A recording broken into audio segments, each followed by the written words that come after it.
So this is the craziest, scariest time right now. So on Saturday, we know that Trump started a war from Mar-a-Lago, his golf resort. He just started it.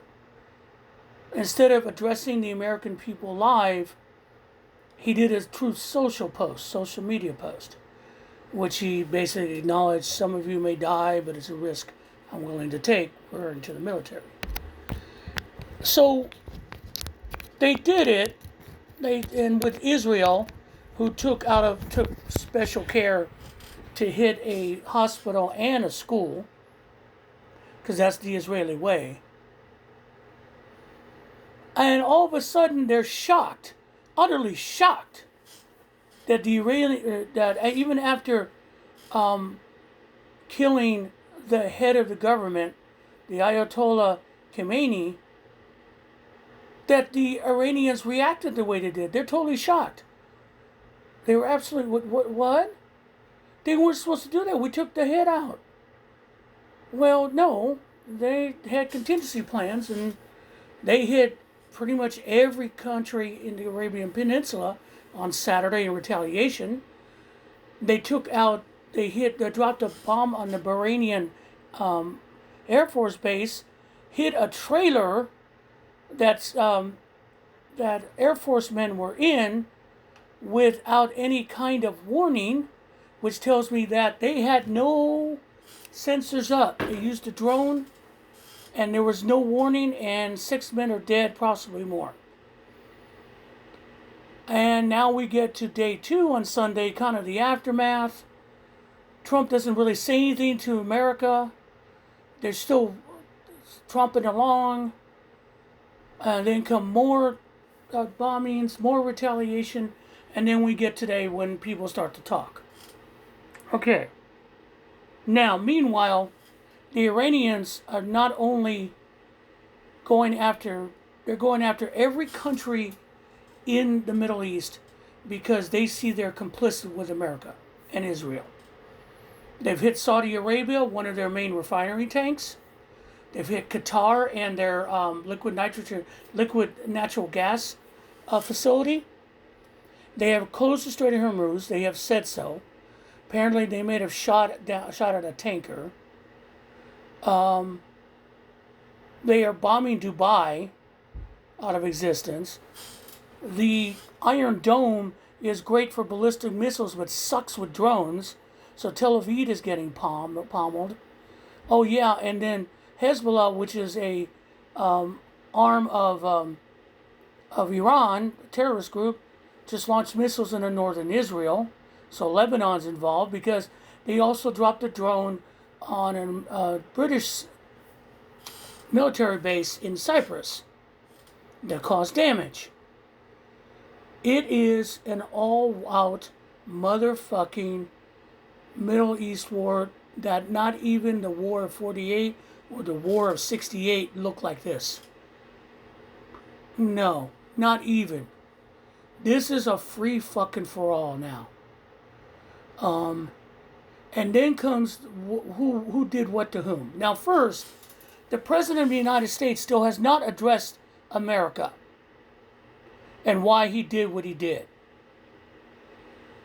He had a ceremony for Congressional Medal of Honor recipients where he reiterated he wishes he could have one and had everyone look at the drapes in the White House that closed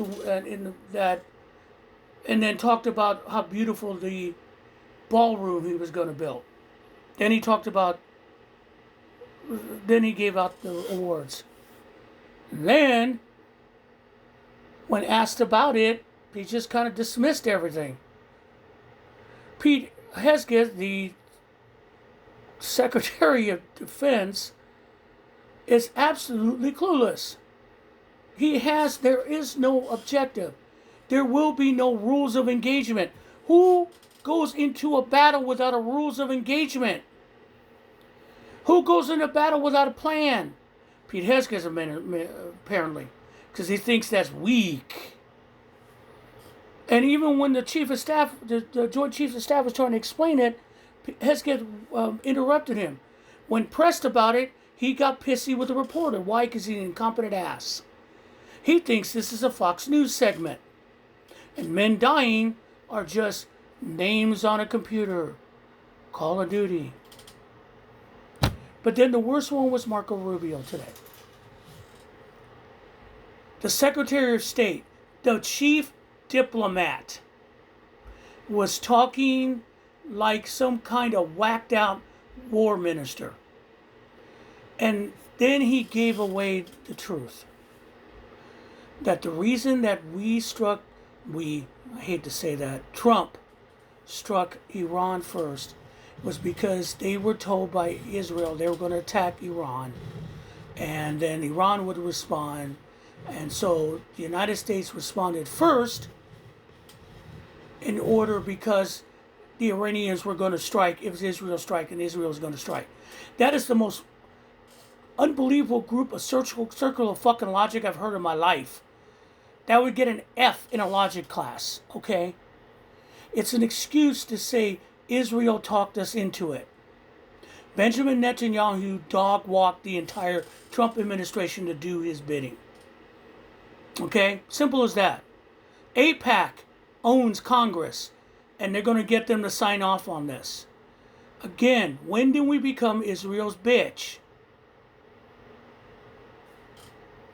This makes no sense. It makes no sense what's going on because there's no plan and there's no end game. And don't tell me it's victory because victory never happens in the Middle East when you have a war. Never happens. And now we're in this weird ass, they're just continuing to send bombs and missiles and bombs and missiles. And now they're talking about putting boots on the ground. And Trump is making more Truth Social posts saying that Democrats are evil because they oppose this. And I'm just sitting there going, what the fuck? There is no common sense. And it reminds me that what Otto Bismarck was asked once after World War I started, which was a bunch of dominoes that fell when the Archduke Ferdinand was shot. It ticked off a whole bunch of alliances, secret alliances. It all became a quagmire that no one expected. Next thing you know, they're at war. Okay? And they asked him about a year into how did this happen? And Otto Bismarck, the man who brought the German states together under one country, said, I don't know. But I will say this. We know what happened. Donald Trump and his sycophants. And now we're knee deep in death and blood and money spent that shouldn't be spent at the just to keep two men happy. Donald Trump and Benjamin Netanyahu.